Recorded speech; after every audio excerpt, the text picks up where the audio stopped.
Hey, Clint here, Crimson Landscape, here to talk about your front yard design. Alrighty, so essentially your yard is going to be, if we take that tree out, the right side of the yard is going to be probably full sun till probably around 11 a.m., then really heavily shaded for most part of the yard. Then the afternoon, I couldn't really tell if you're getting afternoon sun or not. Based on the grass growth, looks like you are getting some afternoon sun. So it's complicated without knowing the exact sun coverage to get the exact plants on the one side of the yard. So I'll walk through the plants I picked to explain why we came up with what I did. Okay, right side of the yard. Along the back, these are hydrangeas. These are called limelight hydrangeas. These are a full sun hydrangea, so they will take the sun. Nice, big, beautiful white blooms. The bloom is kind of a wedding dress white bloom. It's one of my favorite plants. It gets nice and full. Um, it will die back in winter. Easy to trim, easy to maintain. It's not like these are not complicated hydrangeas. In front of it is the Rose Creekabilia. It's a nice flowering plant. Stays fairly small. It's a great complement to the limelight hydrangea. These are daylilies right here. I went with yellow color. They seem to have the best and prettiest blooms. Behind it is an Everillo sedge. Nice big fluffy variegated grass. Back here near the house, because it's tucked so far back there, I went with a dwarf Eopon holly. Pretty cost-effective plants, don't get real big. If you want to go with a different plant, we could go with a emerald snow laura petalum, or we could go with maybe a pittosporum. One of those three plants would work, but by far, dwarf Eopon holly is probably the easiest to maintain, low maintenance, low risk as well. This little corner right here, we're gonna tuck in some hostas. I got three flavors of hostas, so three different colors. It's a kind of a greenish gray color. It's kind of a neon variegated color than a lighter variegated color. When we select hostas from the nursery, we kind of pick what they have. We go through and pick the best colors they have and try to get three different ones to pop with color. This is a giant liripe here anchoring the corner of the house along with your seasonal flowers. Let me turn this way so you can see it.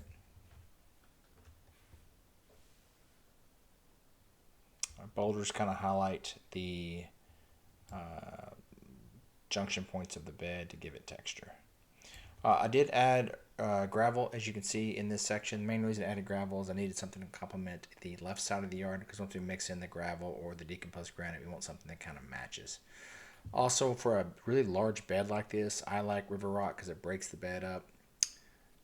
River rock or gravel because it breaks the bed up and kind of lightens the color of the bed. You got the dark mulch with the lighter gravel. It looks really nice.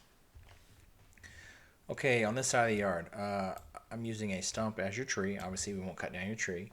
Um, I cut the shape around where the stump location or the tree location is to my best guess. The reality on the ground might change a little bit, so the plants quantities and gravel quantities might change a little bit as well. I have a couple of hostas with the boulder, then I have ferns behind it, either wood ferns or holly ferns. The difference is the wood fern is going to be like a tropical rainforest fern you might find in Costa Rica, or you might find these up in the Pacific Northwest. Really good fern. The wood fern is going to be a native Texas fern that's really hardy. It doesn't really die back in winter, but it does have some death or kind of dead leaves on it in winter. Easy to clean. It grows back nice and healthy. Again, added a boulder here. Then this space where the chairs are, this is decomposed granite, so it'll pack nice and tight to support the weight of chairs. So if you had multiple chairs in here, it'll be just fine. Just behind that, you can see how I cut in this circle piece for this gravel design. I needed something to break up the bed where the decomposed granite met the bed, but it didn't look like we were just trying to shove a bed in there. And we looks like we didn't try to shove a place for chairs in there. So I try to make it look very purpose built. So that's why this gravel is in this location. Along the house, you have endless summer hydrangeas, great plant. It'll be kind of a pinkish purplish bloom. In front of that is going to be variegated liripe. It's a nice two-tone grass that it's easy to maintain. Live in Dallas, so you have to have your Japanese maple. This is a coral bark Japanese maple. It's more of a neon green leaf, and the bark will turn kind of a coral color in winter. This grass here, this is called an Everillo sedge. This color is not quite correct. The software never gets the color correct. It's a shade tolerant ornamental grass. It's a great space filler. I'll show you why I picked this grass in just a second. This corner over here is kind of a low vis corner unless you're driving down the alley. So I went with simple Nandinas. a couple of bridal wreath spireas in the corner on each side. These get nice, big, and fluffy and have a beautiful white bloom. Mix in a couple more daylilies and just a boulder to top things off. Okay, let me go at a distance. So when you have a darker brick and under a shade tolerant or a shade tolerant landscape with a big giant oak tree, colors kind of get lost at a distance. So I mixed in some colors. So the variegated liripe, the sedge, and you can see the Japanese maple and the hydrangeas definitely pop at distance. So from the street, your yard would definitely stand out. Let me go to the other side and turn this way. So same thing from this side as well. As you can see off in the distance, you can see the nice bright sedge. You can see the variegated liripe, and you can see the hydrangeas. All right, let me turn it back this way. Last thing I talked about is lights, of course. Our lights are going to be low voltage LED. They're color changing if you want, so we can give you a little remote control. Comes with the light. You just walk up to the light and you change the color: red, white, blue, green, purple. It's a whole bunch of colors. So let me go this side as well. I added lights to the trees. We can do path lights as well. I'm not a big fan of path lights, but we can do those. And let me turn this way.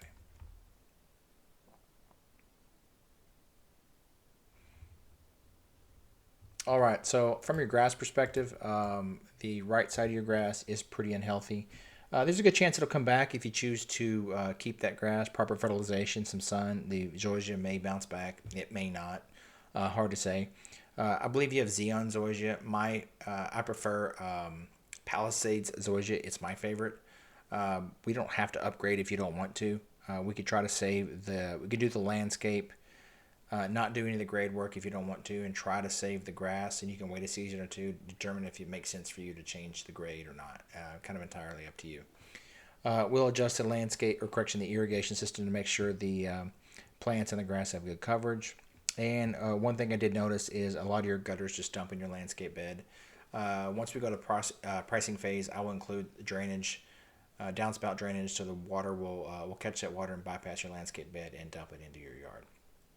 All right, let me pause here and send this over to you.